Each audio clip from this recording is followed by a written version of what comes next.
لا يحب الله الجهر بالسوء من القول إلا من ظلم وكان الله سميعا عليما إن تبدوا خيرا أو تخفوه أو تعفوا عن سوء فإن الله كان عفوا قديرا إن الذين يكفرون بالله ورسله ويريدون أن يفرقوا بين الله ورسله ويقولون نؤمن ببعض ونكفر ببعض ويريدون أن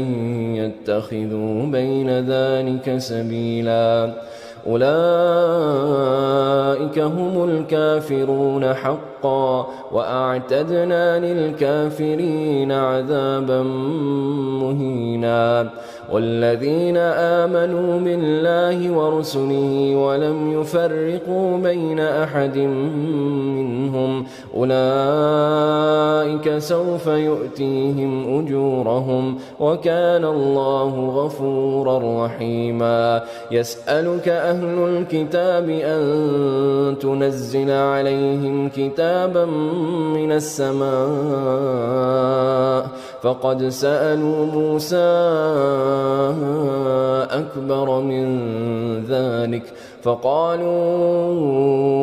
أرنا الله جهرة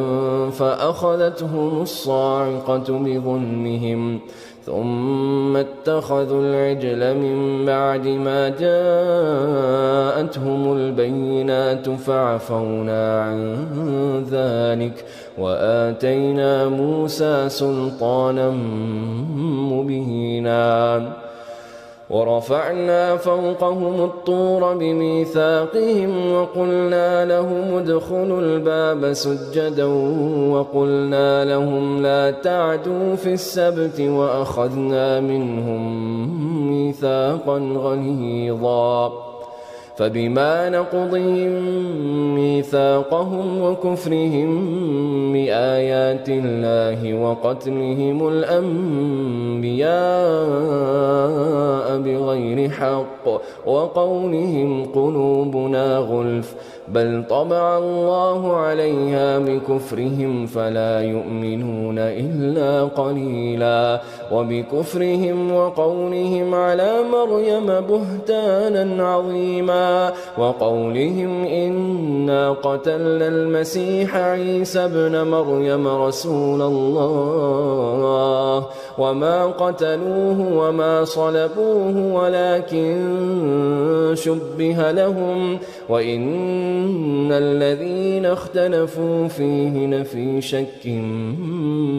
منه ما لهم به من علم إلا اتباع الظن وما قتلوه يقينا بل رفعه الله إليه وكان الله عزيزا حكيما وإن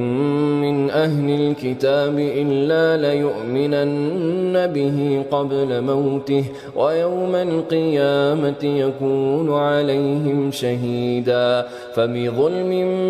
من الذين هادوا حرمنا عليهم طيبات أحلت لهم وبصدهم عن سبيل الله كثيرا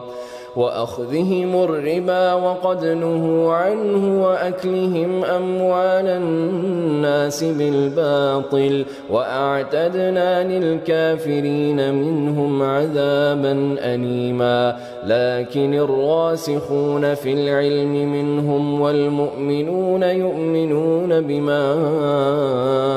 أنزل إليك وما أنزل من قبلك والمقيمين الصلاة والمؤتون الزكاة والمؤمنون بالله واليوم الآخر أولئك سنؤتيهم أجرا عظيما إنا أوحينا إليك كما أوحينا إلى نوح والنبيين من بعده وأوحينا إلى إبراهيم وإسماعيل وإسحاق ويعقوب والأسباط وعيسى وأيوب ويونس وهارون وسليمان وآتينا داود زبورا ورسلا قد قصصناهم عليك من قبل ورسلا لم نقصصهم عليك وكلم الله موسى تكليما رسلا مبشرين ومنذرين لئلا يكون للناس على الله حجة بعد الرسل وكان الله عزيزا حكيما لكن الله يشهد بما أنزل إليك أنزله بعلمه والملائكة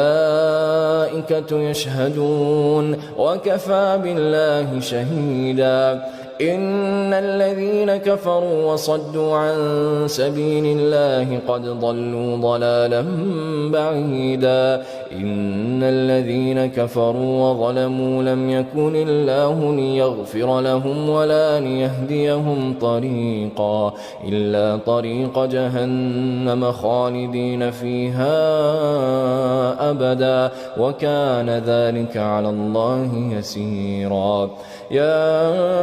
أيها الناس قد جاءكم الرسول بالحق من ربكم فآمنوا خيرا لكم وإن تكفروا فإن لله ما في السماوات والأرض وكان الله عليما حكيما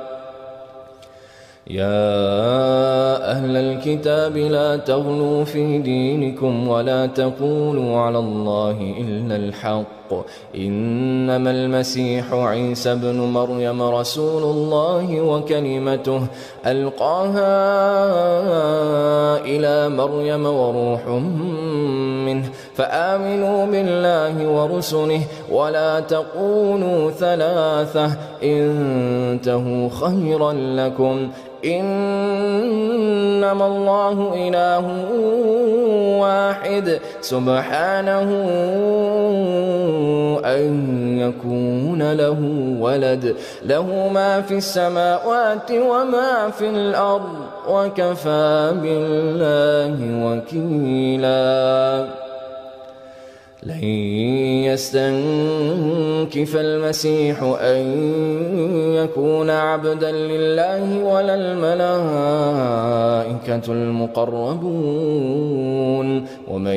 يستنكف عن عبادته ويستكبر فسيحشرهم إليه جميعا فأما الذين آمنوا وعملوا الصالحات فيوفيهم أجورهم ويزيدهم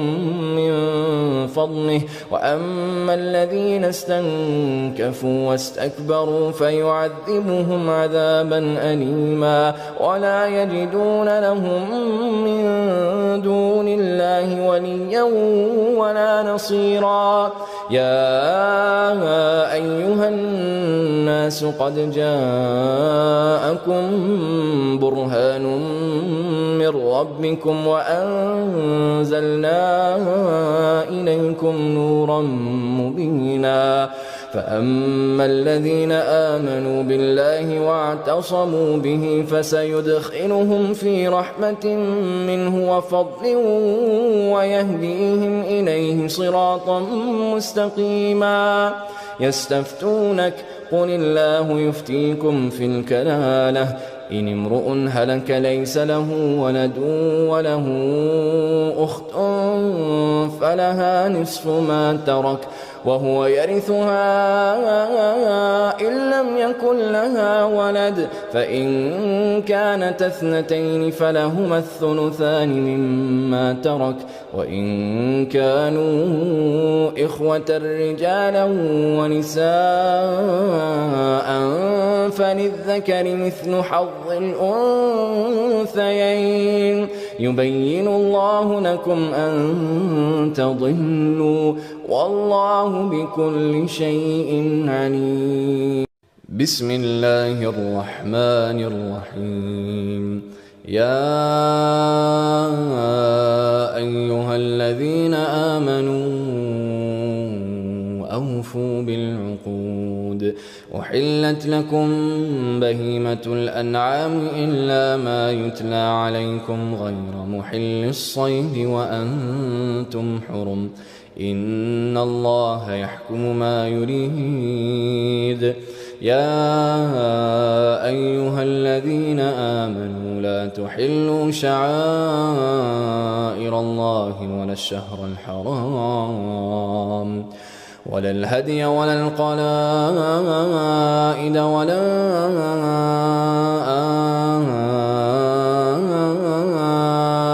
آمين البيت الحرام يبتغون فضلا من ربهم ورضوانا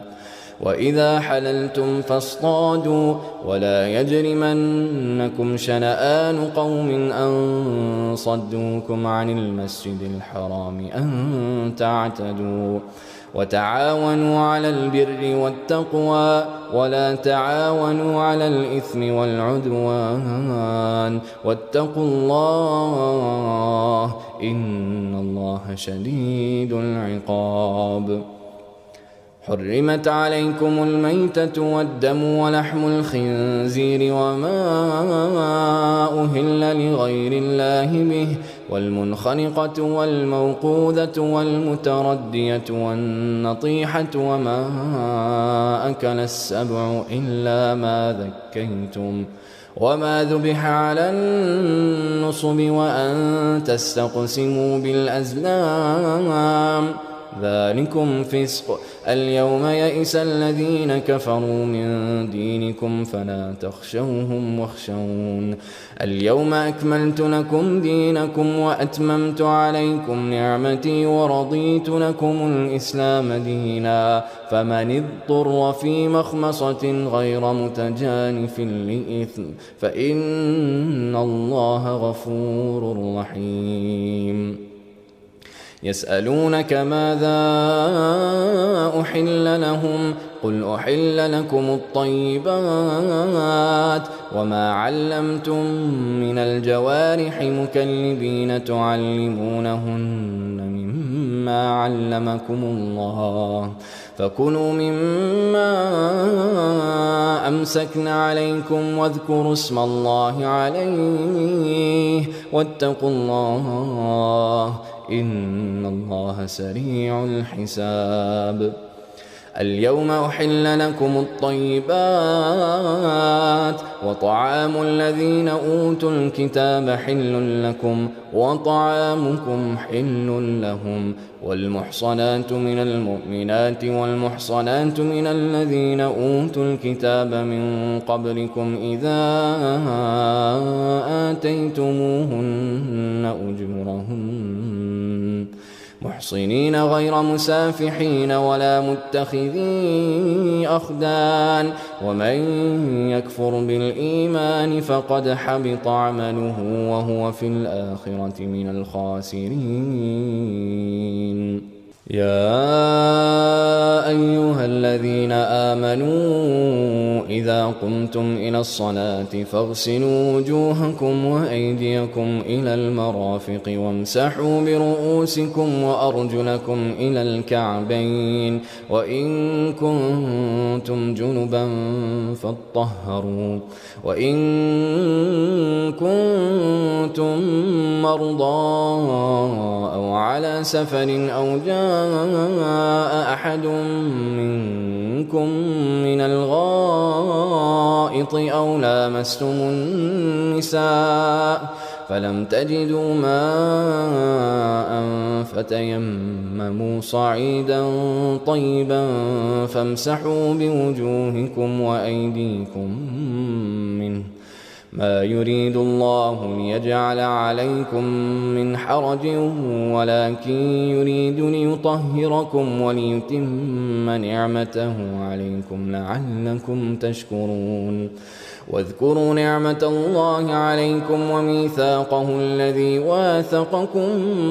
به إذ قلتم سمعنا وأطعنا واتقوا الله إن الله عليم بذات الصدور. يا أيها الذين آمنوا كونوا قوامين لله شهداء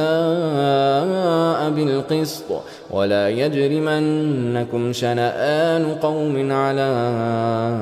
ألا تعدلوا اعدلوا هو أقرب للتقوى واتقوا الله إن الله خبير بما تعملون. وعد الله الذين آمنوا وعملوا الصالحات لهم مغفرة وأجر عظيم. والذين كفروا وكذبوا بآياتنا أولئك أصحاب الجحيم. يا أيها الذين آمنوا اذكروا نعمة الله عليكم إذ هم قوم أن يبسطوا إليكم أيديهم فكف أيديهم عنكم واتقوا الله وعلى الله فليتوكل المؤمنون. ولقد أخذ الله ميثاق بني إسرائيل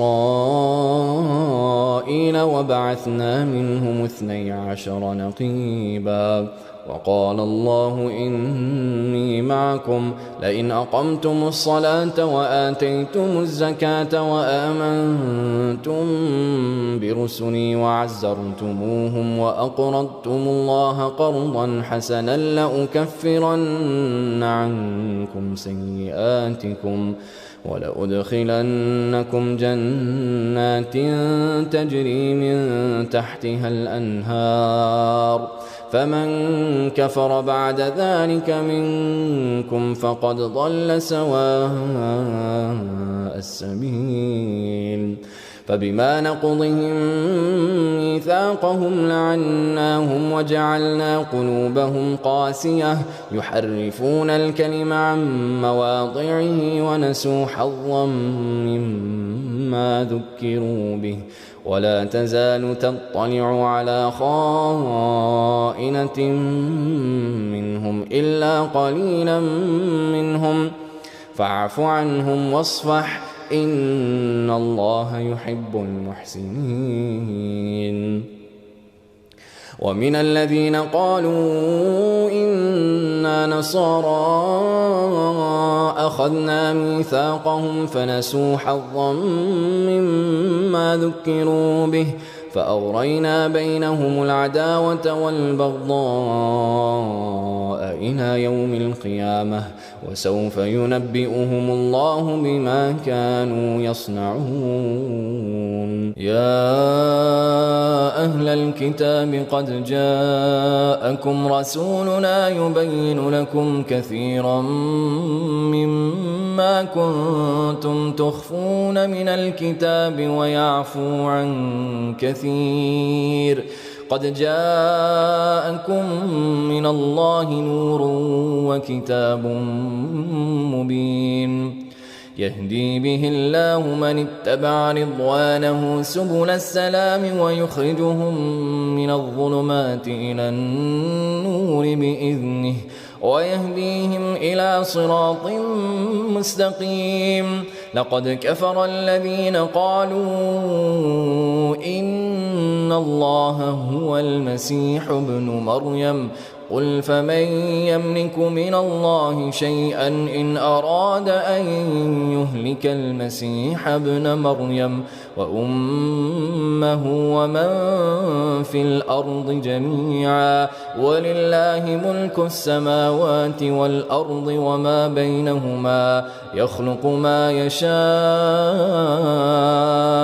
والله على كل شيء قدير. وقالت اليهود والنصارى نحن أبناء الله وأحباؤه قل فلم يعذبكم بذنوبكم بل أنتم بشر ممن من خلق يغفر لمن يشاء ويعذب من يشاء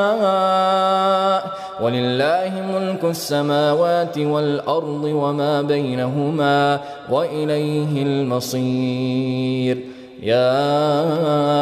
أهل الكتاب قد جاءكم رسولنا يبين لكم على فترة من الرسل أن تقولوا ما جاءنا من بشير ولا نذير فقد جاءكم بشير ونذير والله على كل شيء قدير. وإذ قال موسى لقومه يا قوم اذكروا نعمة الله عليكم إذ جعل فيكم أنبياء وجعلكم ملوكا وآتاكم ما لم يؤت أحدا من العالمين. يا قوم ادخلوا الأرض المقدسة التي كتب الله لكم ولا ترتدوا على أدباركم فتنقلبوا خاسرين. قالوا يا موسى إن فيها قوما جبارين وإنا لن ندخلها حتى يخرجوا منها فإن يخرجوا منها فإنا داخلون. قال رجلان من الذين يخافون أنعم الله عليهم ادخلوا عليهم الباب فإذا دخلتموه فإنكم غالبون وعلى الله فتوكلوا إن كنتم مؤمنين. قالوا يا موسى إنا لن ندخلها أبدا ما داموا فيها فاذهب أنت وربك فقاتلا إنا هاهنا قاعدون. قال رب إني لا أملك إلا نفسي وأخي فافرق بيننا وبين القوم الفاسقين. قال فإنها محرمة عليهم 40 سنة يتيهون في الأرض فلا تأس على القوم الفاسقين. واتل عليهم نبأ ابني آدم بالحق إذ قربا قربانا فتقبل من أحدهما ولم يتقبل من الآخر قال لأقتلنك قال إنما يتقبل الله من المتقين. لئن بسطت إلي يدك لتقتلني ما أنا بباسط يدي إليك لأقتلك إني أخاف الله رب العالمين. إني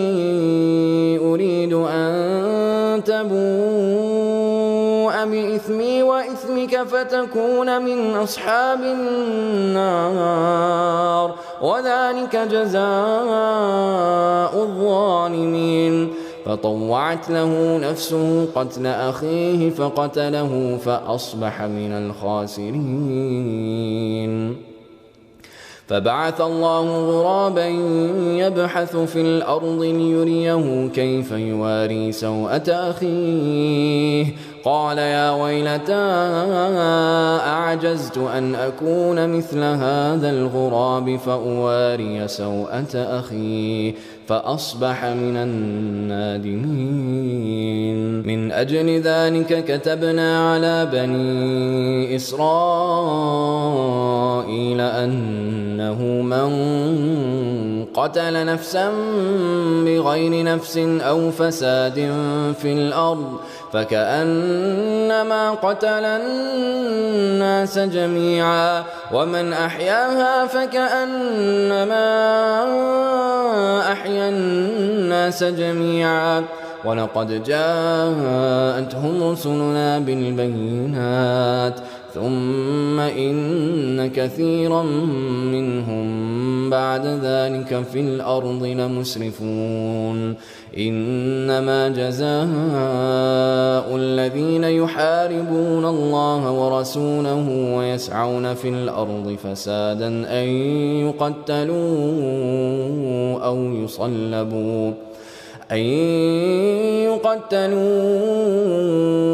يصلبوا أو تقطع أيديهم وأرجلهم من خلاف أو ينفوا من الأرض ذلك لهم خزي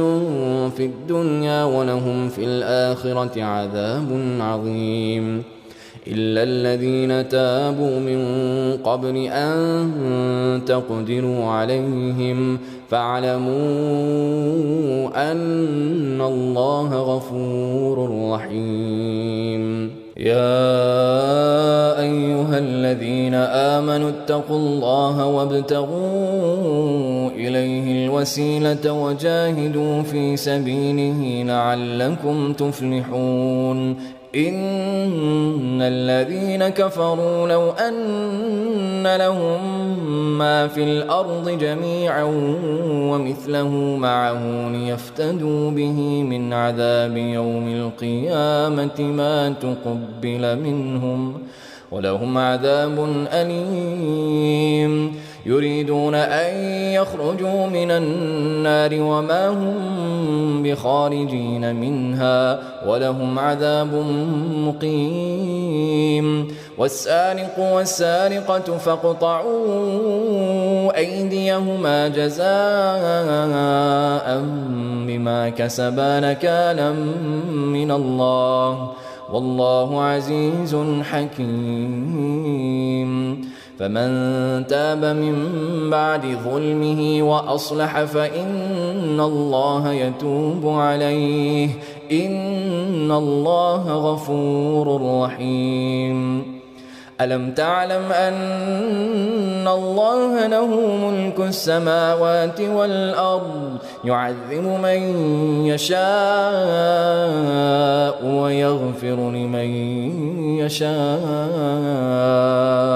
والله على كل شيء قدير يا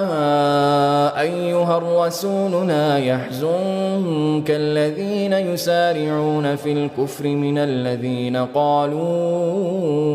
آمنا بأفواههم ولم تؤمن قلوبهم ومن الذين هادوا سماعون للكذب سماعون لقوم آخرين لم يأتوك يحرفون الكلم من بعد مواضعه يقولون إن أوتيتم هذا فخذوه وإن لم تؤتوه فاحذروا ومن يرد الله فتنته فلن تملك له من الله شيئا أولئك الذين لم يرد الله أن يطهر قلوبهم لهم في الدنيا خزي ولهم في الآخرة عذاب عظيم سماعون للكذب أكالون للسحت فإن جاءوك فاحكم بينهم أو أعرض عنهم وإن تعرض عنهم فلن يضروك شيئا وإن حكمت فاحكم بينهم بالقسط إن الله يحب المقسطين وكيف يحكمونك وعندهم التوراة فيها حكم الله ثم يتولون من بعد ذلك وما أولئك بالمؤمنين إنا أنزلنا التوراة فيها هدى ونور يحكم بها النبيون الذين أسلموا للذين هادوا والربانيون والأحبار بما استحفظوا من كتاب الله وكانوا عليه شهداء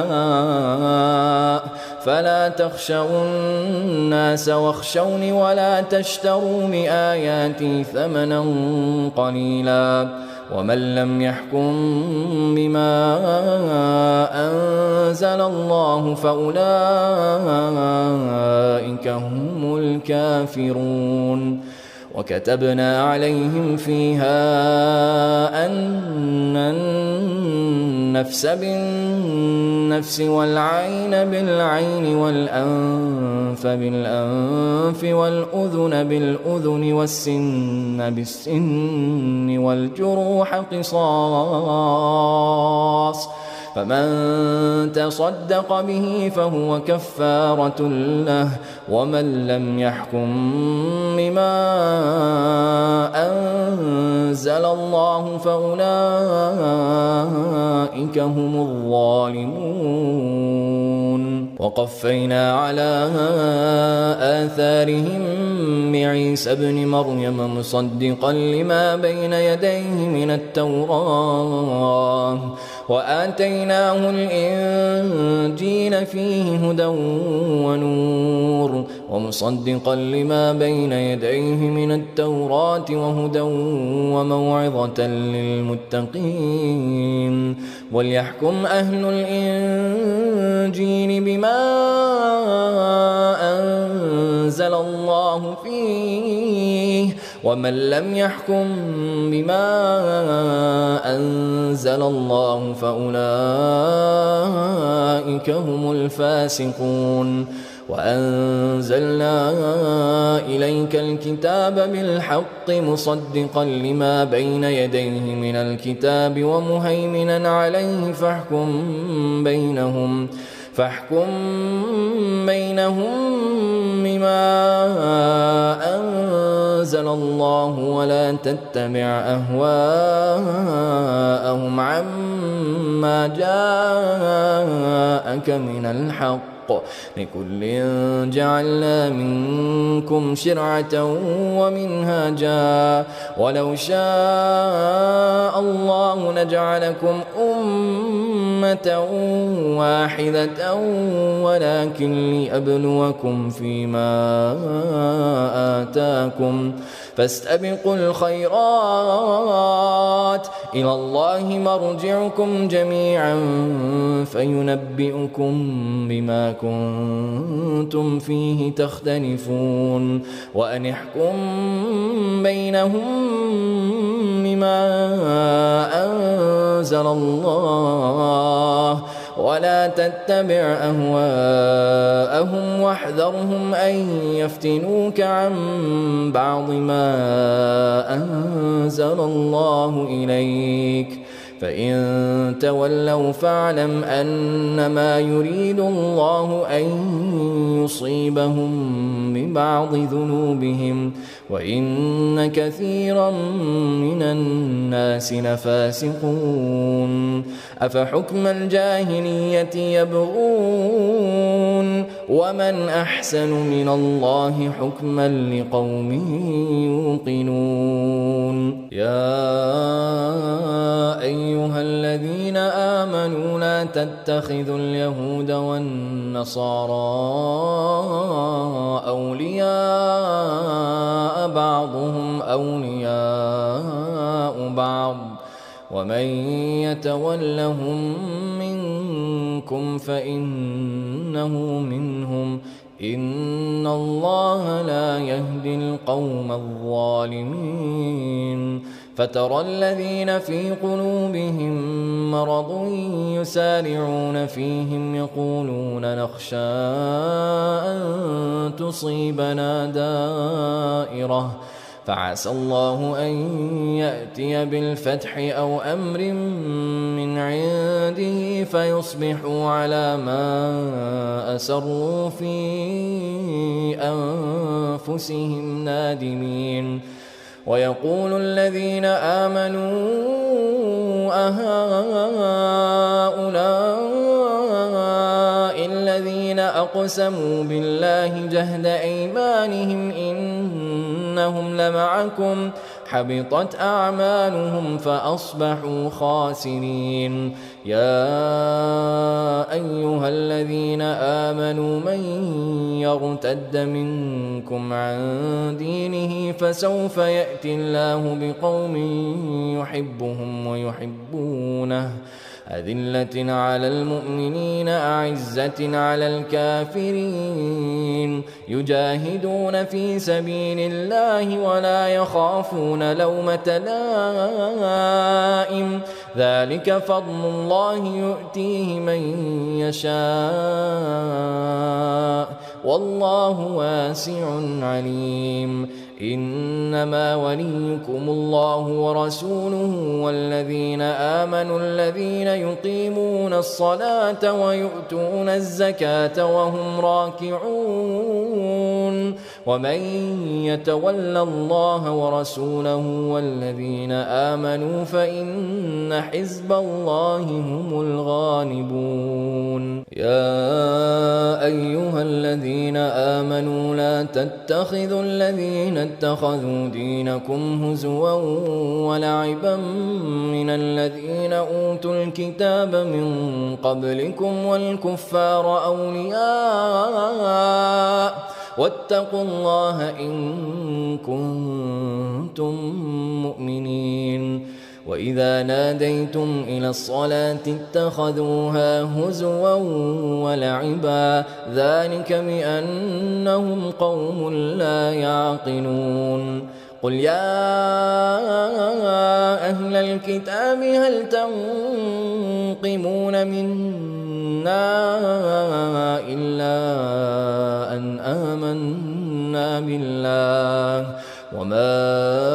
أنزل إلينا وما أنزل من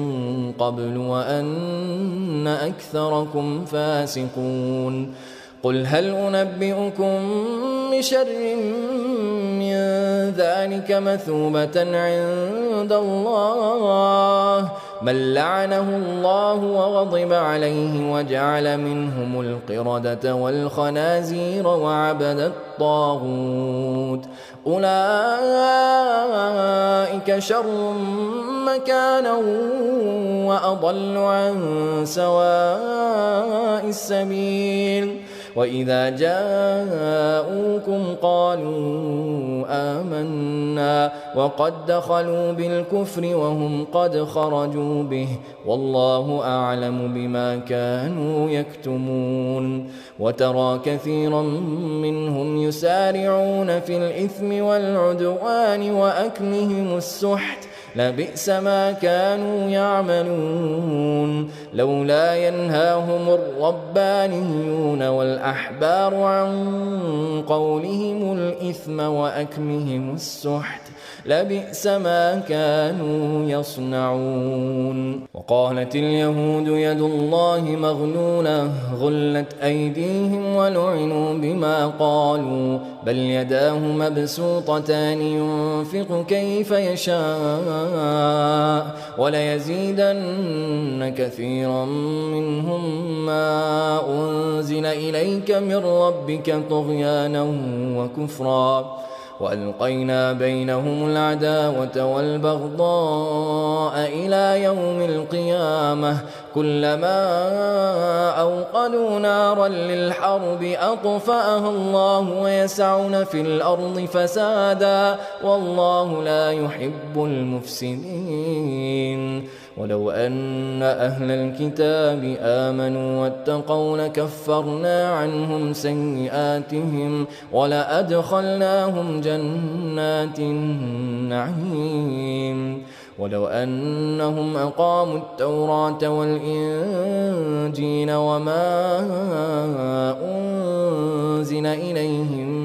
من ربهم لأكلوا من فوقهم ومن تحت أرجلهم منهم أمة مقتصدة وكثير منهم ساء ما يعملون. يا أيها الرسول بلغ ما أنزل أنزل إليك من ربك وإن لم تفعل فما بلغت رسالته والله يعصمك من الناس إن الله لا يهدي القوم الكافرين قل يا أهل الكتاب لستم على شيء حتى تقيموا التوراة والإنجيل وما أنزل إليكم من ربكم وليزيدن كثيرا منهم ما أنزل إليك من ربك طغيانا وكفرا فلا تأس على القوم الكافرين إن الذين آمنوا والذين هادوا والصابئون والنصارى من آمن بالله واليوم الآخر وعمل صالحا فلا خوف عليهم ولا هم يحزنون لقد أخذنا ميثاق بني إسرائيل وأرسلنا إليهم رسلا كلما جاءهم رسول بما لا تهوى أنفسهم فريقا كذبوا وفريقا يقتلون وحسبوا ألا تكون فتنة فعموا وصموا ثم تاب الله عليهم ثم عموا وصموا كثير منهم والله بصير بما يعملون لقد كفر الذين قالوا إن الله هو المسيح ابن مريم وقال المسيح يا بني إسرائيل اعبدوا الله ربي وربكم إنه من يشرك بالله فقد حرم الله عليه الجنة ومأواه النار وما للظالمين من أنصار لقد كفر الذين قالوا إن الله ثالث ثلاثة وما من إله إلا إله واحد وإن لم ينتهوا عما يقولون ليمسن الذين كفروا منهم عذاب أليم أفلا يتوبون إلى الله ويستغفرونه والله غفور رحيم ما المسيح ابن مريم إلا رسول قد خلت من قبله الرسل وأمه صديقة كانا يأكلان الطعام انظر كيف نبين لهم الآيات ثم انظر أنى يؤفكون قل أتعبدون من دون الله ما لا يملك لكم ضرا ولا نفعا والله هو السميع العليم قل يا أهل الكتاب لا تغلوا في دينكم غير الحق ولا تتبعوا أهواء قوم قد ضلوا من قبل وأضلوا كثيرا وضلوا عن سواء السبيل لعن الذين كفروا من بني إسرائيل على لسان داود وعيسى بن مريم ذلك بما عصوا وكانوا يعتدون كانوا لا يتناهون عن منكر فعلوه لبئس ما كانوا يفعلون ترى كثيرا منهم يتولون الذين كفروا لبئس ما قدمت لهم أنفسهم أن سخط الله عليهم وفي العذاب هم خالدون ولو كانوا يؤمنون بالله والنبي وما أنزل إليه ما اتخذوهم أولياء ولكن كثيرا منهم فاسقون لتجدن أشد الناس عداوة للذين آمنوا اليهود والذين أشركوا ولتجدن أقربهم مودة للذين آمنوا الذين قالوا إنا نصارى ذلك بأن منهم قسيسين ورهبانا وأنهم لا يستكبرون